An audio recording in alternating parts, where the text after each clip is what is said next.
이 시간 우리가 은혜 받은 하나님 말씀은 신약성경 누가복음 17장 5절에서 10절까지 말씀입니다. 제가 가진 성경으로는 신약성경 124페이지 누가복음 17장 5절에서 10절까지 말씀을 우리 짧은 자리에 같이 함께 읽도록 하겠습니다. 시작. 사도들이 주께 여짜오되 우리에게 믿음을 더하소서 하니 주께서 이르시되 너희에게 겨자씨 하나일 만한 믿음이 있었더라면 이 뽕나무더러 뿌리가 뽑혀 바다에 심겨라 하였을 것이요 그것이 너희에게 순종하였으리라. 너희 중 누구에게 밭을 갈거나 양을 치거나 하는 종이 있어 밭에서 돌아오면 그더러 곧 와 앉아서 먹으라 말할 자가 있느냐. 도리어 그더러 내 먹을 것을 준비하고 띠를 띠고 내가 먹고 마시는 동안에 수종 들고 너는 그 후에 먹고 마시라 하지 않겠느냐.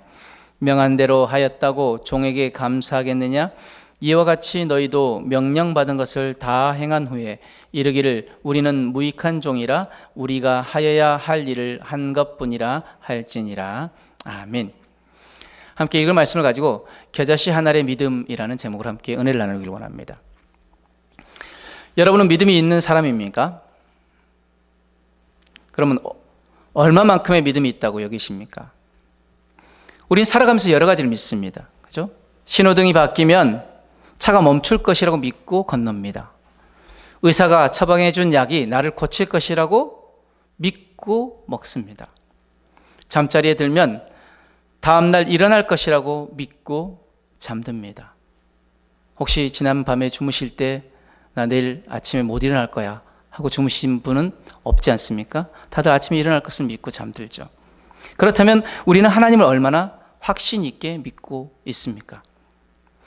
믿음에는 세 가지 종류의 믿음이 있다고 합니다. 첫 번째 믿음은 입술의 믿음, 그리고 두 번째는 머리의 믿음, 그리고 세 번째는 가슴의 믿음이라고 합니다. 입술의 믿음은 말로만 믿는다고 하지만 행동이 따르지 않는 믿음이고요. 머리의 믿음은 하나님을 아는 지식은 있지만 실제로 신뢰하지 않는 믿음입니다. 가슴의 믿음은 하나님을 전적으로 신뢰하고 의지하는 믿음입니다. 그렇다면 나는 과연 어떤 믿음을 가지고 있습니까? 진정한 믿음은 단순한 지식이 아니라 모든 것을 하나님께 맡기고 그 믿음이 순종하는 삶으로 나타나야 합니다. 오늘 우리가 본문 5절에서 10절까지 말씀을 읽었지만 오늘 17장 전체를 한번 살펴보기를 원할 건데요. 먼저 1절에서 4절 말씀 보면은 예수님께서는 그 따르는 자들을 향하여서 이렇게 가르치십니다. 두 가지를 가르치시는데 첫 번째, 작은 자들. 그래서 작은 자들이라고 하는 것은 소외되고 연약한 자들을 실족하게 하는 것보다 차라리 자신을 죽이는 것이 죄가 작다라고 말씀하십니다. 누가복음 17장 1절 2절 말씀 한번 같이 읽습니다. 시작. 예수께서 제자들에게 이르시되 실족하게 하는 것이 없을 수는 없으나 그렇게 하게 하는 자에게는 화로다. 그가 이 작은 자 중에 하나를 실족하게 할진대 차라리 연자 맷돌이 그 목에 매여 바다에 던져지는 것이 나으리라. 소외되고 연약한 한 사람을 실족하게 하는 것보다 차라리 연자 맷돌, 여러분 맷돌을 목에 메고 바다에 빠져라. 그건 뭐예요? 다시 올라오지 말라는 거잖아요. 죽으라는 것이잖아요. 그러니까 예수님께서 극단적인 표현이지만 소외되고 연약한 자를 실족하게 하는 것보다 차라리 자신을 죽이는 것이 죄가 작다라고 말씀하시는 것이죠. 두 번째로 형제 중에 죄를 범하고 회개하면 몇 번? 하루에 7번이라도 용서해 줘라고 말합니다. 3절 4절 말씀에 너희는 스스로 조심하라. 만일 네 형제가 죄를 범하거든 경고하고 회개하거든 용서하라. 만일 하루에 7번이라도 네게 죄를 짓고 7번 내게 돌아와 내가 회개하노라 하거든 너는 용서하라 하시더라. 아멘. 쉬울까요? 7번? 똑같은 걸 가지고 7번이나 나에게 잘못한다면 그 사람을 용서하기 쉽지 않을 것입니다. 그러나 예수님께서는 그가 회개하면 7번이라도 용서해줘라. 그러니까 7번만이 아니라 끝까지 용서해주라는 것이죠. 자, 이렇게 예수님께서 그 따르는 자들에게 가르치셨을 때 사도들의 반응이 좀 재밌습니다. 5절 말씀 같이 한번 읽어봅니다. 시작. 사도들이 주께 여짜오되 우리에게 믿음을 더하소서 하니. 사도들의 반응은 이렇게 반응합니다. 그거 쉽지 않습니다. 우리에게 믿음을 더해 주십시오. 예수님의 가르침은 사도들인 자신들에게만 한 것이 아니었습니다. 그곳에 있는 모든 예수님을 따르는 자들, 제자들이라고 하죠. 따르는 자들에게 하신 가르침이었습니다. 그런데 사도들은 자신들이 더욱 더 철저하게 예수님의 가르침에 순종하기를 원했습니다. 그런데 이게 쉽게 순종할 수 있을 것 같지 않습니다. 어려운 일이기 때문에 자신들에게 좀 더 믿음이 있으면 순종할 수 있을 것이라고 생각합니다. 그래서 믿음을 더하소서라고 예수님께 요청한 거죠. 우리도 비슷한 경험을 합니다. 말씀대로 순종하지 못하는 성도들의 변명이 어떤 변명입니까? 제가 아직 믿음이 부족해서, 그리고 믿음이 좀 더 잘하면 할 수 있을 텐데 지금은 좀 부족해서 그걸 하지 못할 것 같아요. 또 하나님 말씀은 모두 믿음이 필요한 것 같습니다. 서로 사랑하라. 네, 알죠. 근데 쉽지 않습니다. 나에게 호의적인 사람은 사랑할 수 있습니다. 그러나 나에게 적대적인 사람을 사랑하라니요. 차라리 안 보고 말지. 또 아무것도 염려하지 말고 기도하라. 정말요? 정말 기도만 하면 되나요? 하나님을 믿으니 또 나를 믿으라. 믿긴 하죠. 근데요, 너희는 먼저 그의 나라와 그의 의를 구하라. 저 먹고 살기도 힘들어요. 그건 제가 어느 정도 채워지면 할게요. 너희는 가서 모든 족속으로 제자를 삼으라. 제가 누굴 가르쳐 본 적이 없어서요. 그리고 선교는 은사 있는 분들만 하는 거 아닌가요? 내가 너를 굳세게 하리라. 참으로 너를 도와주리라. 참으로 나의 의로운 오른손으로 너를 붙들리라. 주님 안 보여요. 어디 계시죠? 오른손으로 붙들어 주신다고 했는데 내가 힘들고 어렸을 때 어디 계셨죠? 이 모든 말씀들 정말 믿음이 필요한 말씀들 같습니다. 하나님 말씀을 온전히 믿고 따르기에 우리에게는 얼마만큼의 믿음이 필요할까요? 그에 대한 예수님의 대답을 한번 들어보십시오.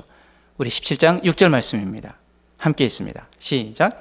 주께서 이르시되 너희에게 겨자씨 한 알 만한 믿음이 있었더라면 이 뽕나무더러 뿌리가 뽑혀 바다에 심기어라 하였을 것이요 그것이 너희에게 순종하였으리라. 아멘. 너희에게 겨자씨 한 알 만한 믿음이 있었더라면, 하나님 말씀을 온전히 믿고 따르기에 우리에게 필요한 것이 무엇이라고요? 겨자씨 한 알 만한 믿음이라는 것이죠. 이 누가복음 17장 6절의 말씀이 마태복음 17장에도 동일하게 나옵니다. 똑같이 17장인데 17장 20절에 이르시되 너희 믿음이 작은 까닭이니라. 진실로 너희에게 이르노니 만일 너희에게 믿음이 겨자씨 한 알만큼만 있어도 이 산을 명하여 여기서 저기로 옮겨지라 하면 옮겨질 것이요 또 너희가 못할 것이 없으리라. 예수님께서 마태복음에는 좀 더 큰 말씀하십니다. 겨자씨 한 알만한 믿음이 있다면 어떻게 해요? 산으로 들려서 저쪽으로 옮겨져 하면 그렇게 되어질 것이래요. 그런데 이렇게 되어지는 것, 큰 믿음이 필요한 것이 아니라고 말씀하십니다. 너희가 가진 믿음만으로도 충분하다고 말씀하십니다. 너희가 그것을 믿지 못할 뿐. 그럼 성경에 기록된 그 믿음들 가운데 믿음의 상태들에 대해서 나온 표현들인데 5가지 표현이 나옵니다. 첫 번째, 믿음이 충만한 자라고 표현이 나오는데 사도행전 11장 24절에 바나바는 착한 사람이요 성령과 믿음이 충만한 사람이라. 여기서 풀 페이스, 그러니까 충만한 믿음이라고 표현합니다. 두 번째, 믿음이 큰 자라고 표현합니다. 마태복음 15장 28절에 예수께서 대답하여 이르시되 여자여 네 믿음이 크도다. 네 소원대로 되리라 하시니라. great 큰 페이스. 너의 믿음이 크다라고 여자에게 믿음이 큰 자라고 말씀하시는 거죠. 세 번째, 믿음이 있는 자. 마가복음 2장 5절에 예수께서 그들의 믿음을 보시고 중풍병자에게 네 친구가 있어서 그 친구들이 예수님께 중풍병자들을 줄에 달아 침상처럼 내리면서 예수님께 고쳐주기를 원했을 때 그 친구들을 향하여서 예수님이 하신 말씀입니다. 예수께서 그들의 믿음을 보시고 중풍병자에게 이르시되 작은 자야 네 죄사함을 받았느니라. 바로 믿음이 있는 것을 보셨다는 것이죠. 예수님은 그 친구들의 완전한 믿음을 보셨습니다. 주님을 향한 완전한 믿음. 내 친구가 주님께만 가면 나을 것이야 라는 믿음이 있었다는 것이죠. 네 번째는 믿음이 작은 자라고 표현합니다. 마태복음 17장 20절 말씀에 이르시되 너희 믿음이 작은 까닭이니라. 진실로 너에게 이르노니 만일 너에게 믿음이 겨자씨 하늘만큼만 있어도 이 산을 명하여 여기서 저기로 옮겨지라면 옮겨질 것이요 또 너희가 못할 것이 없으리라. 말씀하실 때 표현된 믿음이 작은, 그러니까 믿음이 작은 자라는 표현이 있습니다. 작은 자는 믿음이 겨자씨보다 작다라고 표현했는데 믿음이 거의 없음을 의미하는 것입니다. 다섯 번째, 믿음이 없는 자. 마태복음 17장 17절 말씀에 예수께서 대답하여 이르시되 믿음이 없고 패역한 세대여 내가 얼마나 너희와 함께 있으며 얼마나 너희에게 참으리요 그를 이리로 데려오라 하시니라. 믿음이 없는 자는 믿지 않는 자입니다. 하나님을 믿지 않는 자입니다. 그런데 다섯 가지인데 이 다섯 가지 성경에 대한 평가를 우리가 믿음의 세 가지 종류로 우리가 평가할 수 있습니다. 믿음에 대한 평가가 첫 번째 믿음이 좋은 자, 두 번째 믿음이 거의 없는 자, 그리고 믿음이 아예 없는 자, 믿지 않는 자죠. 그러니까 믿음이 좋은 자는 아까 우리가 첫 번째, 두 번째 얘기했던 충만한 믿음, 그리고 큰 믿음이고, 믿음이 거의 없는 자는 믿음이 겨자씨보다 작은 자를 믿음이 거의 없는 자고, 믿지 않는 자는 아예 믿음이 없는 자라는 것이죠.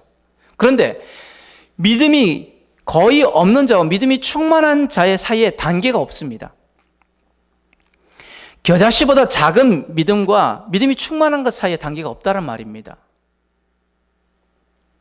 그러면 겨자씨 하나만한 믿음이 있다면 충만한 믿음, 큰 믿음이라고 평가받을 수 있다는 것이죠. 겨자씨 하나의 믿음에 대한 성경의 표현이 바로 믿음이 충만한, 그리고 믿음이 큰, 그리고 친구의 병을 고쳐줄 믿음이라고 표현되고 있습니다.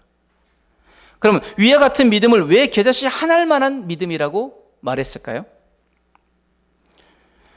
17장 6절 우리가 읽었던 말씀인데 주께서 이르시되 너에게 겨자씨 하나만한 믿음이 있었더라면 이 뽕나무더러 뿌리가 뽑혀 바다에 심기어라 하였을 것이요 그것이 너에게 순종하였으리라. 지금 그 제자들이, 사도들이 믿음을 더해달라고 예수님께 요청했을 때 예수님의 대답 무엇입니까? 겨자씨 하나만한 믿음만 있으면 된다. 뽕나무가 뽑혀서 바다에 심어지기 위해서 필요한 믿음은 어떤 믿음이라고요? 겨자씨 하나의 믿음이라는 것입니다. 그런데 인간의 상식으로는 도저히 불가능한 일입니다. 이 일이 일어나기 위해서 내가 믿어야 하는 것이 있는데 그 어느 것도 믿을 수 있는 것이 없습니다. 지금 예수님 뽕나무더러 스스로 뿌리가 뽑혀서 바다에 심겨지라고 말한 겁니다. 사람이 심는 것도 아니라 뽕나무가 스스로 가서 자기 뿌리를 뽑아가지고 이렇게 가서 바다에 가서 심겨지라는 것이죠. 여러분, 뽕나무가 스스로 바다로 걸어갈 수 있습니까? 불가능합니다. 그리고 뽕나무가 바다에 심겨지면 어떻게 됩니까? 여러분, 죽습니다. 소금물에 심겨지기 때문에.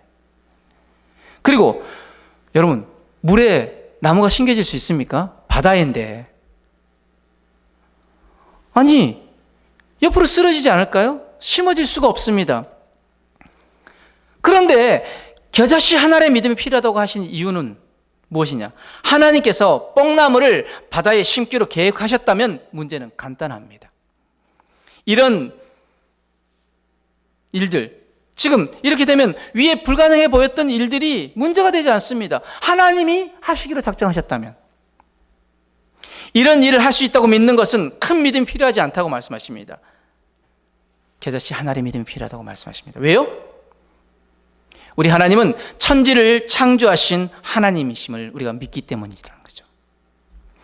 그 천지를 창조하신 하나님을 믿는 사람이라면 지금 예수께서 말씀하신 뽕나무더러 뽑혀서 바다에 심겨지라 하여도 그대로 될 것이고 큰 산더러 명하여 저쪽으로 옮겨지라 하면 그대로 되어지는 역사들이 일어날 수 있다는 것입니다.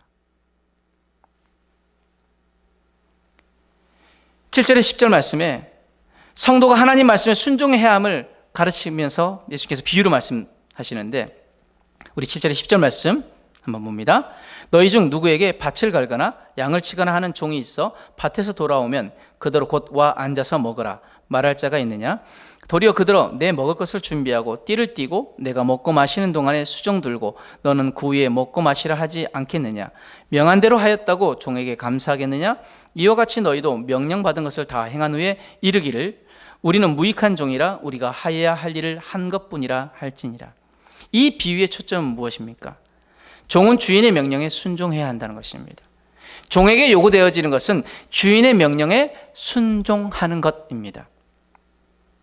그런데 주인의 명령에 대해서 종이 자신의 힘을 좀 더 달라고 한다면 우스운 일이 됩니다. 만약에 여러분들이 사장님이에요. 직원에게 일을 시켰습니다. 근데 직원이 이렇게 이야기합니다. 나에게 힘이 없으니 나에게 힘을 좀 더 주십시오. 아니, 그럼 그 직원에게 뭐라고 말해야 될까요? 주인은 그 직원의 능력이나 상태를 알기 때문에 그에 합당한 일을 맡기는 것입니다. 그러므로 성도는 예수님 말씀에 무조건 순종해야 합니다. 왜냐하면 주님께서 우리에게 명령하시는 것은 우리에게 그 일을 할 수 있는 능력을 이미 우리에게 주셨고 우리 안에 그 능력이 있다는 증거이기 때문입니다. 우리 주님께서는 우리가 할 수 있는, 감당할 수 있는 것만 우리에게 명령하십니다. 불가능한 것 명령하시지 않습니다. 그렇다면 명령하셨다면 무엇입니까? 우리가 이미 우리 안에 그 능력이 있다라는 것이죠. 믿음이란 무엇입니까?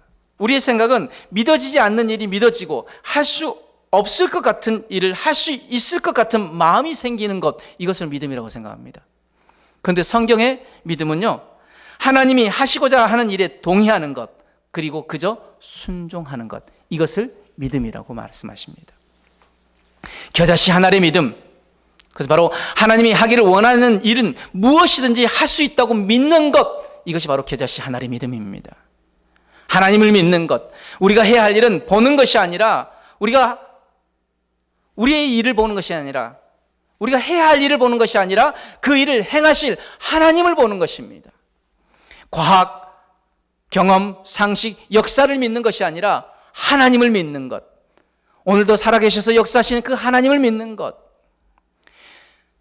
불가능해 보이는 일이지만 하나님이 그 일을 하기를 원하신다면 그 명령에 순종하기만 하면 기적은 일어나는 것입니다. 모세 앞에 놓였던 홍해, 도저히 불가능해 보이는 그 홍해가 하나님 명령하셨을 때 모세는 그 명령에 그저 순종함으로 지팡이를 내밀었을 때 어떻게 되어졌습니까? 그 홍해가 갈라졌습니다. 상식적으로 있을 수 있는 일입니까? 바다가 갈라지는 것? 여러분, 그리고 그 바다가 갈라지고 지금 200만이나 되는 사람들이 그 바닷길로 지나갔다면 바다가 갈라져도 조금 갈라졌을까요? 아니요, 어마어마한 넓이로 갈라졌을 것입니다. 그리고 그들이 다 지나가고 나서 다시 애굽의 군대가 쫓아왔을 때 다시 그 바다를 회복시키셔서 그 군대를 다 수장시켜버립니다. 더 이상 이스라엘 백성들에게 위협이 되지 않도록 모든 것들을 하나님께서 다 정리해버리십니다. 우리 하나님은 이런 하나님이십니다. 어떤 자들에게 역사하십니까? 말씀으로, 그 말씀을 믿고 믿음으로 순종하는 자에게. 11절에 19절 말씀에 겨자씨 하나의 믿음이 가능하게 한 기적이 나옵니다. 12절에서 14절 말씀만 좀 볼 건데요. 한 마을에 들어가시니 나병 환자 10명이 예수를 만나 멀리 서서 소리를 높여 이르되 예수 선생님이여 우리를 불쌍히 여기소서 하거늘 보시고 이르시되 가서 제사장들에게 너희 몸을 보이라 하셨더니 그들이 가다가 깨끗함을 받은지라. 지금 문둥병자 10명이 소리칩니다.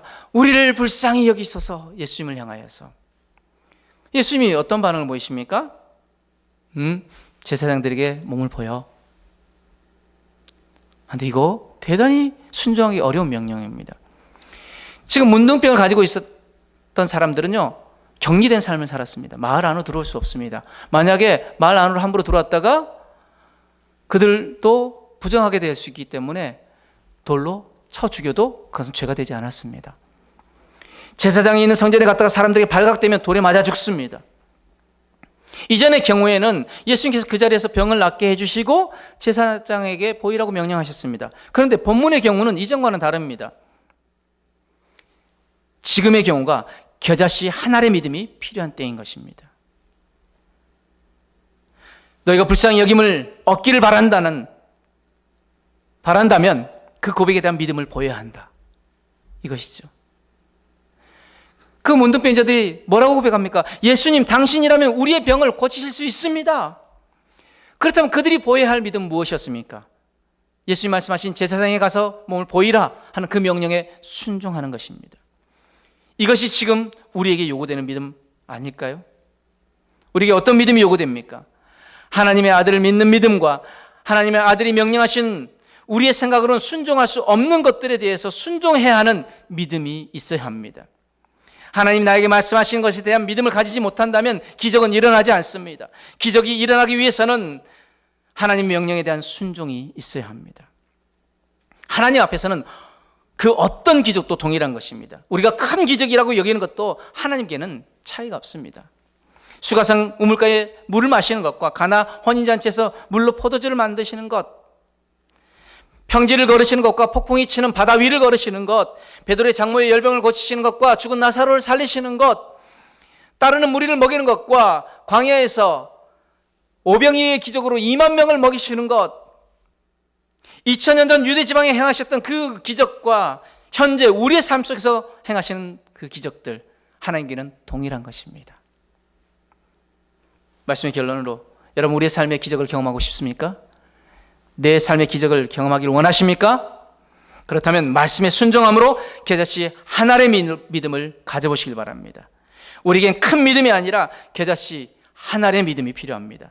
그 겨자씨 한 알의 믿음에 요구되는 것이 바로 내 삶의 역사하시는 하나님을 향한 순종과 믿음입니다. 순종과 믿음, 이 믿음을 가지고 언제 나아가길 원합니다. 그래서 오늘 우리가 이렇게 결단하길 원하는데, 우리 믿음으로 한번 선언해 보기를 원합니다. 앞에 보시고 한번 우리 믿음의 선언문 한번 같이 한번 선언하겠습니다. 시작. 주님, 오늘 저는 겨자씨 한 알의 믿음으로 살기를 결단합니다.